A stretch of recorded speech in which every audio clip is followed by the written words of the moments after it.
तो गाइस बात ऐसी है कि एक आदमी के खेत में बकरी चढ़ रही थी, 2-4 बकरियां चढ़ रही थी।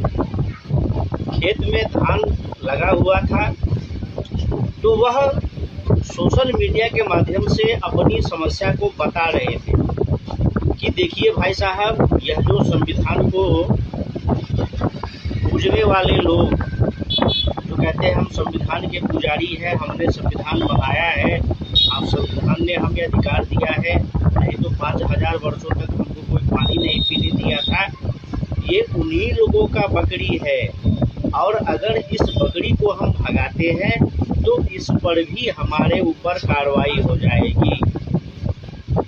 और सही बात है कि किसी आदमी का खेत है, उसमें धान लगा हुआ है, बकरी आकर के उसको खा जाती है, और वह आदमी अगर बकरी को डांटता है, फटकारता है, तो लड़ाई झगड़ा हो सकता है, और लड़ाई झगड़ा होने के बाद मामला SC/ST में बदल सकता है।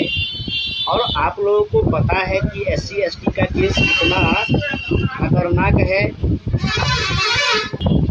पहले तो मित्रों आप लोग वीडियो देख लीजिए कि क्या है वीडियो में।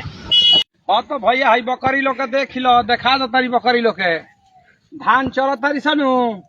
आ ही तो लोग कहता कि धान बकरी नहीं खी सा चरत। आ ई लोग वही लोग के बकरी है से जो संविधान के पुजारी हो, वही लोग है सो। काहे के लोग के संविधान में लिखल बा कि ST/SC बहुत तगड़ा होला, यही बल पर बकरी छूटा चरत तारी सो। एक दिन कहले रहे कि ब्राह्मणे बाड़े तई धरती टिकल बा, बड़ा नान में बड़ी दूरी होला, तो एगो हित लिखले रहन कमेंट में।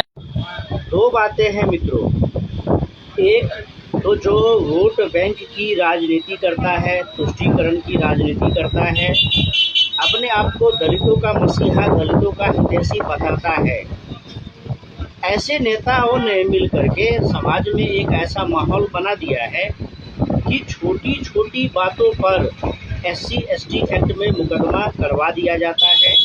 क्योंकि जो इस प्रकार की राजनीति करता है उसको तो उसका तो ये धंधा है, उसको बहाना मिला, मौका मिला, वहाँ जा कर के दिल को तार बनाया, माहौल खराब किया, उसको राजनीति करना है।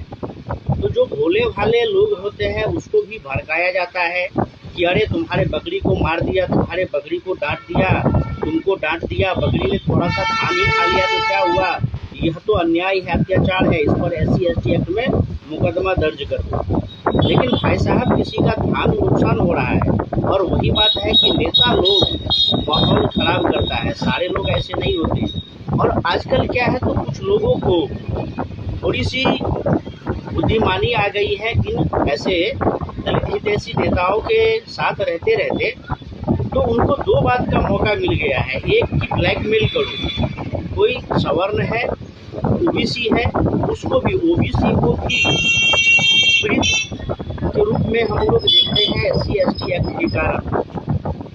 तो ब्लैकमेल करने का एक धंधा बन गया है कि जरा सी बात है, SC/ST एक्ट में मुकदमा दर्ज कर दो, आदमी डर करके तुम जो कहोगे वो मान लेगा, 1-2 लाख में मुकदमा सलटा लो, बात को यहाँ पर समझौता करवा लो, 2 लाख रुपये कमा लो। तो ब्लैकमेल करने का तो धंधा है ही, और ऊपर से अब क्या है, गुंडागर्दी करने का भी धंधा बन गया है SC/ST एक्ट। तो SC/ST एक्ट के कारण हम लोग देखते हैं कि सवर्णों को अब बहुत बदनामी झेलनी पड़ती है, बहुत समस्याएं झेलनी पड़ती है।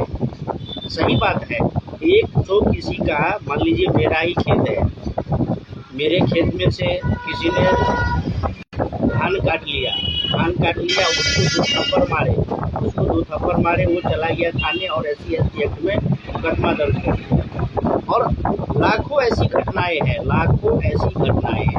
जब छोटी मोटी बात पर SC/ST एक्ट लगाने का धमकी दिया जाता है, ब्लैकमेल किया जाता है, या अंततः केस कर दिया जाता है। और इसमें क्या है कि बेल भी नहीं होता है, लंबे समय तक लोग जेल काटते हैं, घर परिवार सब बर्बाद हो जाता है, नष्ट हो जाता है, और अंत में क्या होता है, उन लोगों का भी गुजारा सवर्णों के यहाँ काम करने से ही होता है, सवर्णों की धन संपत्ति से ही होता है, सवर्णों के सानिध्य में ही होता है। तो यह जो विभाजनकारी राजनीति है, इससे तो जनता त्रस्त है मित्रों।